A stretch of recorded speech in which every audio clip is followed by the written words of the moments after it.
Started off today with a heavy mind, I guess. Late yesterday, I just noticed a set of tweets go by that referred to an event, and I fell into the rabbit hole, so to speak. I went looking around and trying to check on this. It's not something that I do with everything that I see, but this particular thing had some bearing in my.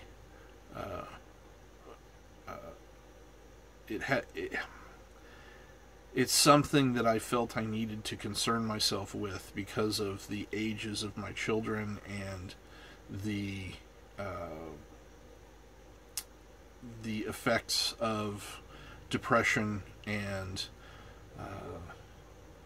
peer pressure and bullying and all of that. I so I felt I needed to look and I needed to know what was going on just in case I got a question or I noticed some kind of fascination with this story. If my daughter started watching things about it or whatever, I thought that I needed to be, and it's depressing. It's one of those things that you hope never to hear about, and you hope that it doesn't happen, and it did, and it appears to have anyway, unless different facts come out later that it was a hoax. But that sort of thing happens. And this is not a video about that event, so that's why I'm not mentioning what it is particularly. Looking at my timestamps, you may be able to figure it out. But anyway, one of the duties that we have in a connected world as parents is to know more about what's going on than our kids.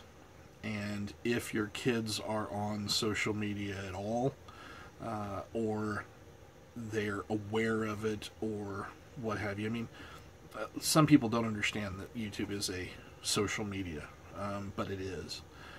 It is second largest, I think, if I recall correctly, behind the evil that is the Facebook.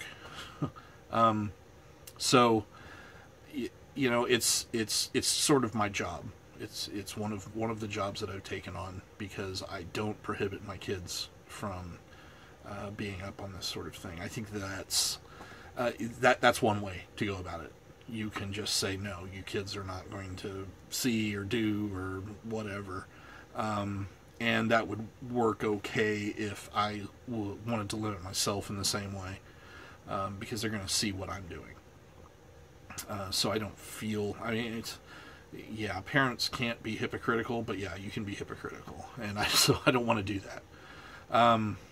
So anyway, I was a bit heavy this morning. My morning writing was a bit dark, and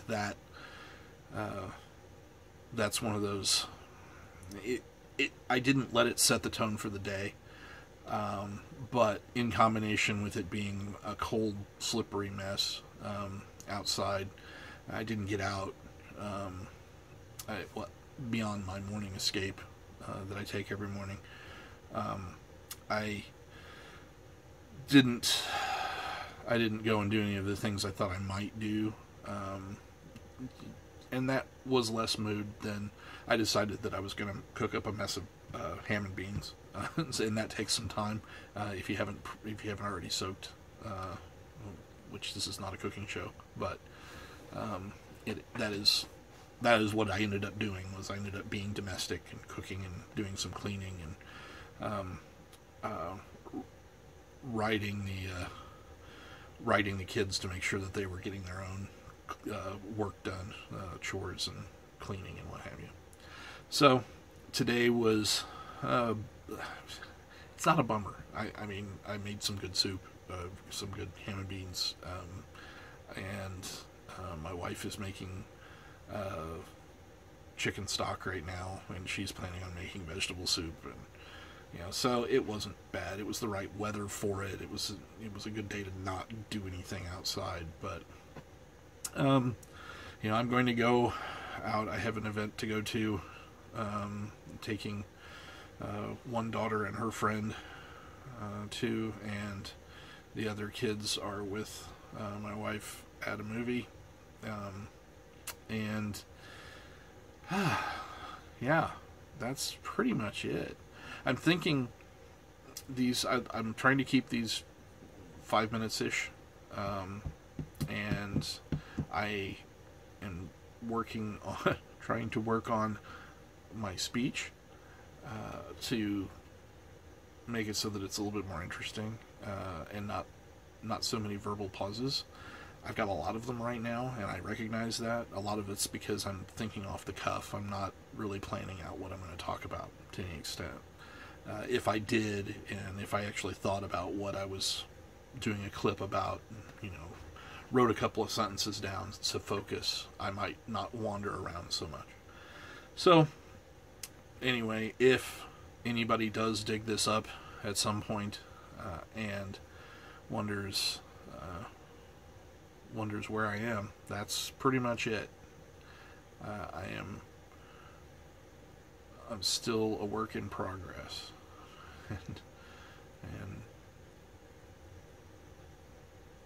still a work in progress, aren't we all?